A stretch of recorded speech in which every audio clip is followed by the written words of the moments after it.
Oli ku There Is Still Hope, channel y'essuubi.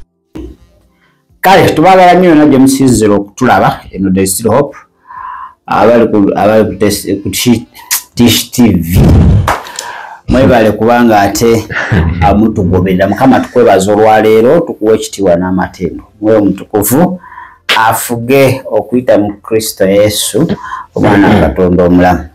Amina ddala yanange nkulamusa ko boy na wine yekumira ku There Is Still Hope okola kyamanya mukwano gwange kubanga ate otugoberera mu linnya lya Yesu Kristo mwana wa Katonda omulamu. Amina leero katugendeko erugala Lifeway Church Apostle aganyi muyita intercessor mukwe kuyitibwa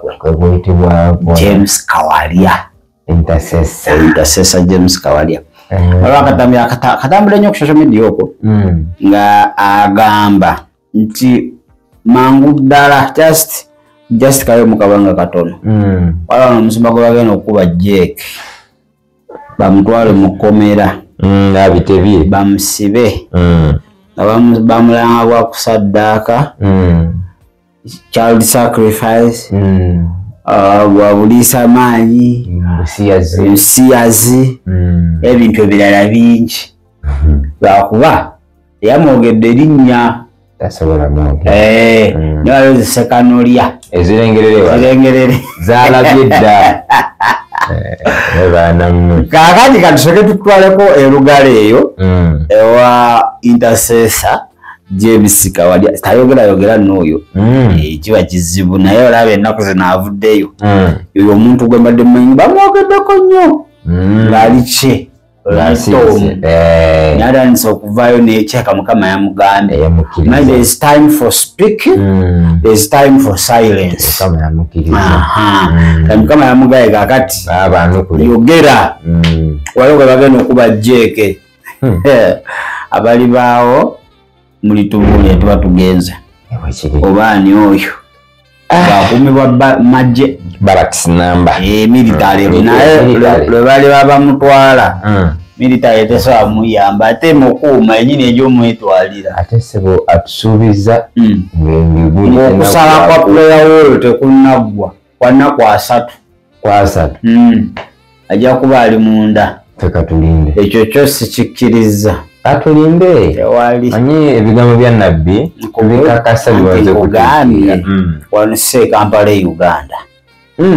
iwalala kisoboka siwakanyiza nti Mukama tasobola Mukama tewali kyatakola kyatasobola naye ekyo wekinaaba nga kigenda baawo it's not now kiri kyasoose kituufu nti mukiweemu time manye okuspecify nga kwekuviirako okuyita nabbi w'obulima so soka owulirize Apostle James Kawalia tomanya nawayinza okufuna okubikkulirwa kwani oyo manyi tubadde isi oba tuyita mpulira kamenye naye bibano kyolabya There Is Still Hope waliwo gye byalabye nebiteekamu ne sitampu nebikakasa kale katuseke tukuwa omukulu tukomewo bwe kiri. The Lord will show up.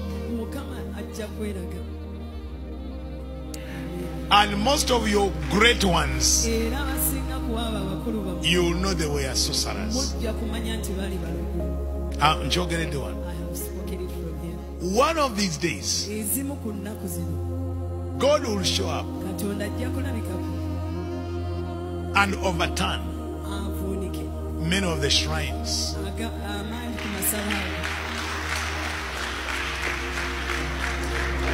Which you are calling churches. Some of your great ones, one of these days,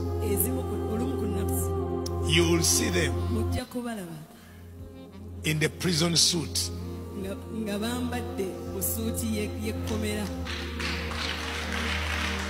Some of your great ones, their crimes are going to come out in a near future.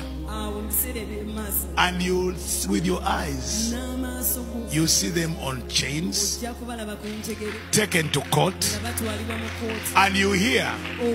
the cases: child sacrifice, homosexuality, rape, murder, kidnap, and all these have been done by a so-called man of God. In this country, you are gonna see it before we end the firewall days.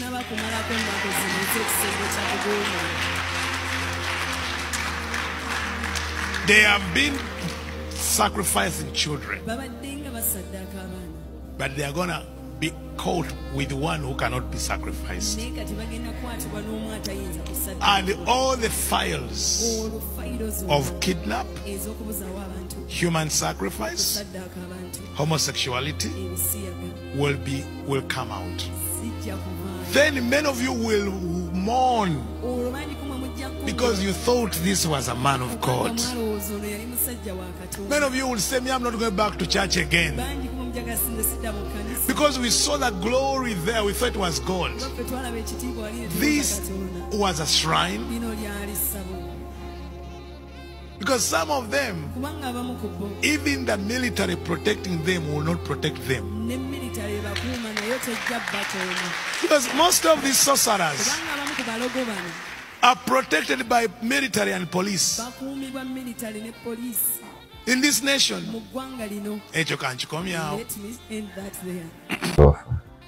kale ndowooza Apostle okoze omulabi agambye mujje mulaba mu uniform ya yellow ati yabasibe omusajja ow'amaanyi nga mumulaba eyo naye mu Africa banasajja bano b'obulimba bano kyebasooka okukola kwe kusuula emirandira mu gavumenti kiba kizibu ati ezo sacrifice eziri physical ezisinga naye kyakwasa Mackenzie owe Kenya ye yabaziika naye nogwayogerako ali so smart kukola ebintu bye kati tosobola ategeera ali mu kooti lyongozi gyogimanyi eyagala physical evidence ate mukama yandaze nti muleete nikyeyakulaze kitulakitumanyi nsabira omulamuzi nga mukama njagala akolese mu kirooto nomukwata ku mutwe myezi mwenda kumanyira mulamuzi myezi mwenda kumanyira mulamuzi kumanyira his worship bamwita his worship naina byewuunya juzi manyi nange natuuse nadesi bimanyi mbusawo mu his worship mu his lord akati omukwata tamukiwalaata omugamba asebo his worship era waba akukwatibwa ekisa nti oli muvubuka olina ne family myezi mwenda ng'akusaasidde ogenda oyiga empisa kakati kati ono gwayogerako enkola ye yeetaaga omwoyo ennyo okugitegeera naye nga kyo byabikola talimbye Apostle mutuufu nnyo ebyo byayogera bituufu emirundi 1,700 kyogamba nabwo n'obutali busiike bituufu ate uliriza omuntu agamba gwe nali ebisiyaga ayinza okubatabirya waliwo okulya ekintu direct ne indirect ze nyinza okubanga ayirikuruuti namwe mbalibwa mubalya okitegedde yayinza okuba nga tabirya direct naye nga banaba endiga ezo baki abaleeta nga bagendera omwo okitegedde kuba leeta olimu yabona fayiro eyo tuyinza okuba ekizibu kituufu so Apostle byayogera oba olinza obiraba enkya biyinza olwawo byandirwamuko naddala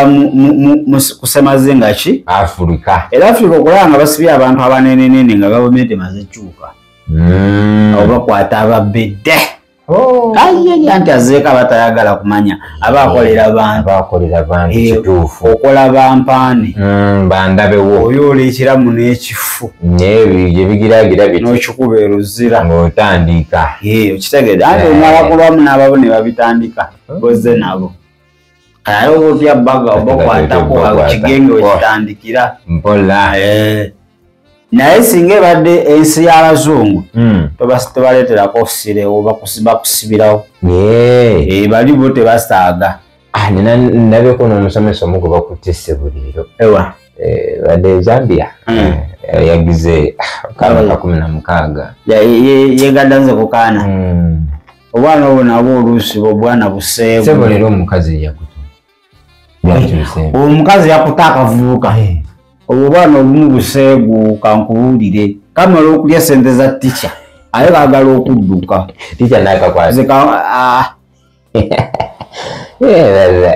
sikyowagira kyeyakoze tukivumirira naye abaana b'ennaku no muganda wange kale nobwayi kamukadde ne mukemebu kalidde sente kati ayagala kulaba ensasula egenda beera etya atekeeko myaka 16 abaana b'ennaku no bakula nga nsujju abaakuze ez'omusaala abadde azirya lwakuba abatanatuuka constitution kyegamba naye ng'omubiri gwo gusobola okuwa tica kyabadde ayagala naye 16 aba akuze naawe mukyalo 15 bazaala 16 kakale ndowooza kagenza olaba nga tikyali siriyasi nekajjukira ebyawandiikibwa Yusufu yamulekera ki mu ngalo n'aweta so n'abaana baffe bambi tugezeeko obasomesa wadde tetukkiriza kyeyakoze naye n'abaana ennaku zino abamu gyafuuka miyaayu ab'ennaku zino bazibu balako oko n'ogamba bannange kakati tuddeyo tuzeeyo ewaani owapooso ew'omwegayirizi ekyagala nnyo eky'obwegayirizi omwegayirizi abagambye nti jasime mukiweemu ki mbw'obudde ono musajja bangi bemuyita ba so-called man of God ababedde mu Kampala e Uganda wano naye nga basiyazi basaddaasi kisegedde n'ebintu ebirala bingi kituufu era mu kaseera katono muli balaba mu yunifoomu zaashe ez'abasibe nga bwe twabalabako ddi tomanya nga gwe guno gugenda osooka nga bwe twabalabako ddi anti gwe gugenda osooka kakuba abasajja abo bonna nga musumba naye ng'akolera ebintu abamafiya kituufu baba bamafiya si bangu tebasoboka kisegedde ate watandika okulaba ng'otandisa omutunuzaamu embundo anoonya engeri yonna era apooso wamma weegendereze bajja okutega engeri yonna abasajja bavuze olawe omuli gwayogerako mumanyi mafiya nnyo sikiri nkyo nnyo tabisagiramu maama nze yapooso weegendereze ku kyaki kati bagenda kusigira ensigo ogiwulire agenda sindika mateeka yayitawo omwaka gumu obuleyo ekisitole ekiva ku kanisa ya pooso naye nga kiba kipange bali bateekamu ssente bagula midiya bagula abantu buli kimu ekyetaagisa okuba nga akweka ebintu bye akikola kuba sente zo bakolaki bazirina bwekiri obuyinza bw'ensi bakolaki babulina ate tulina okuyamba ate kati gwe oli mwegayiriza ate tunayogera buli kimu okimanyi vivi awo ogenda obbakubira abamazzi naye onoddawa maama gali gamafiya genyina gawedde emirimu omeye amafiya abali ku mutenda gw'ensi yonna si gwa Uganda beebo beyeyeye ate olwo gwayogerako katonda wange ya oli wayo lwaki onjogeza nekedda koso yajja obamalirayo kakati zikasankalabi balino chula nebichuka biti nebitunulayo nebitunula Kampala Uganda nebigamba nebibako ebisonga awo nebigamba target confirmed omukulu wao no abadaga message etusi onawulira nawulako aleka zekatika kwa kankuyamba otegere basaka kubalika mu busibe atobalika gwe uzinda ko katono gono owulira mwana kudde yi answer nga yoyo juzi yagira namugira yamugaya bubinyo just badde yagira namugira kati gwama gwe sirika gono owulira ayanukula esawa yonna agamba abo basomesa mizimu ngomanya jamante ekigundi ekimotoka kyawese wano omuto jamanyi nange kuba kyetonya nyala byakyuka jegwaka winza okukala katamwa bani banasayansi abalina ebyuma ennaku nga biwunga bagamba egenda okutonya soka gwoca omulaguzi gundi byamweddeko omulaguzi Matayo yatugamba nga mulaguzi kinaawe bamuyita mulaguzi Matayo alaba symptom predictions ngenda kujja wano nkubuulira symptom ne prediction zeekoze nezituukirira byalaba ebyo byalaba najja n'atugamba ozofulumana olaba ennaku zino obudde bwekyanganyo nogaa naye bannaaye mu wiiki eno waliwo ekiro ekigenda otonya bwe kiri wetatonya ne bakuvumamu bwe bakuvuma wetonya ne bakulala social media mu mulanzi ntero balalenga nekati mu muli balana kakati ekyo nakyo mbu yafuuse mulanzi wa ggwaga ate bako ate obaddiya simanyi gundi agenda kufa ate okufa nakyo bwe bunabbi alagudana emirambo abantu gye balinze naye baba emirambo giri talatibu nga luwombo lw'amagi tegiva ku ate giragamiramu n'okusinga yagiragula bagamba sina kino eguyamba kitegedde kakati ayinza abantu batefe tetugumba muntu naye obanga mugamba mwawulenga mugambe nabbi akozesa amaanyi agatali ga bwakatonda abantu bategeere kuba banabbi tulina banjawulo nabbi wa Katonda ne sitaani alina bannabbi kakati eri nabbi wa Katonda alagula omwana nga terina kyawandiikibwa kyabagamba abamanyi bamufa ebyo bagamba gye mulagasi gye mugenda kale museka nga mumuyita nabbi naye obalisa oyo aba mulaguzi musaidi eri ebitabo byo ndowooza yagula sitowa namba aye bwe kankubuli ensi eno ng'onoogikwata gwe soma ebisigadde bireke ebisigadde and people fear to read naddala mu Africa wano ng'onookweka obugagga n'abazzukulu babusange just write a book wandika bwakata biteke mu written but very few will access kitegedde but mu Africa ekirwadde kyaffe tetwala kusoma butasoma ate kyo kigenda tukositinga kuba kati ebintu ebisinga byonna ebigenda okuyamba byetaagamu okusoma okuwa obudde kituufu aba bayibuli yemulema n'agula bukedde n'amusoma n'amumalako jamba amaaso gano galina engeri gye gavaamu amaziga bimbo ne kati walabako ekifaananyi so ndagirire optic kya wano akafu optician yakola ku maaso w'amaaso maaso gano naddala nga nzija mu church sitaani onanjigganya antayiza naye wabe ali kukuba ng'agula monitor abasitedde nnyo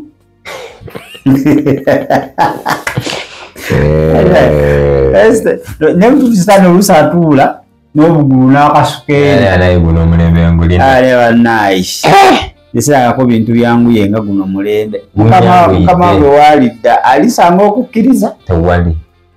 jamazima tewali kubanga alisanga okukkiriza mwana w'omuntu ayodde luno ayodde akukumba bukukumbi kale wama ndoza tugenda komyawo abategedde omusumba bakoze bamutegedde abatamutegedde bebamanyi nabo tebamutegedde akati ojja kuyitirako mu inbox yaffe tetujja kukubuulira yani oyo neera mwangu wakola ki abamutegedde abaana kyamanyi baasoma naye nga Apostle byonna byogedde bituufu naye mbu okumulaba ku mpingu kizibu ekyo kale siwakanya Mukama naye bali babayita ba state mafia bakambwe nnyo bambadde enjiri naye nga munda misege giwedde emirimu ate va ku busegesege giri emisege giri well trained emikambwe mwe omusege ogutattanga ogulemesa nga gugenda naye gino gitta giyuzayuza so buli omu waali walabira mwezi nenyo agumye munne neguma nze natandise dda ogwanga ate bagamba ko abantu ne muyomba nze musobera abantu mubategeera mubalaba ku butuuti naye nga maama nnyabo Katonda wange they are more than worse batemunyo so Uganda olaba abantu abana evidence nene batamusiba akitenge pose nze okulaba n'ababedde ku mpingu gavumenti ng'ekyuse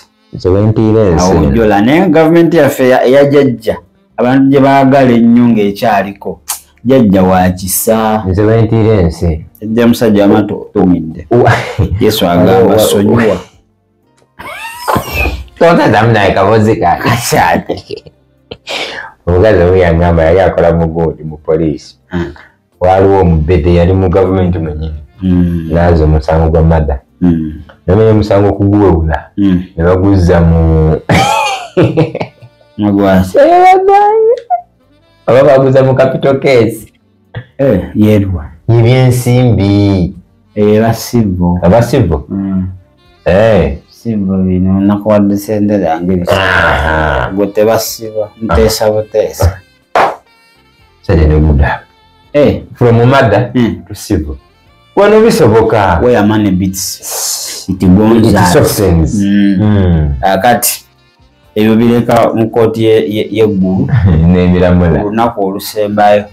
ewala ebisango wano nga n'oliwabo ddamu omala biseera never get justice n'oligenda mu ICC omala biseera ey'ensi yonna ojja kuba nga akunamira muzibe nti oba anandaba ate abaalaba ky'odaagira bwereere kuddala bukuddaala olina kulinda ku lunaku luli ate gwe okola olunaku si gwawaaba evidence gyeri olwedde nawe genyini agenda okwawedde biwagawa bakuwabi nawe olina katolaali bamukunyanga nawe olinde ekijo ninde omiggo gyange gamba Yesu nkwebaza obulamu bwambukuwa omulokozi era mukama wawe onyambe onuŋŋamye kanisa entuufu mu biro bino amakanisa gafuuse ekittiro gafuuse amabaala ebifo by'okunyagiramu amanyamba kubanga wagamba tulekangayo n'abaasooka musaasire tali butuukirivu nazo n'omusaayi gwo kuyita mu Kristo Yesu mwana wa Katonda omulama tusabidde amiina era amiina ddala oza katwetoolemuko katono wetukomawo weebale kulaba There is Still Hope. Okumanya ebisingawo tukubire ku 0752 34 14 47 oba ku 0761 08 83 15. Osobola n'otufuna ku email eya tishitv74@gmail.com. Eno ye There is Still Hope, channel y'essuubi.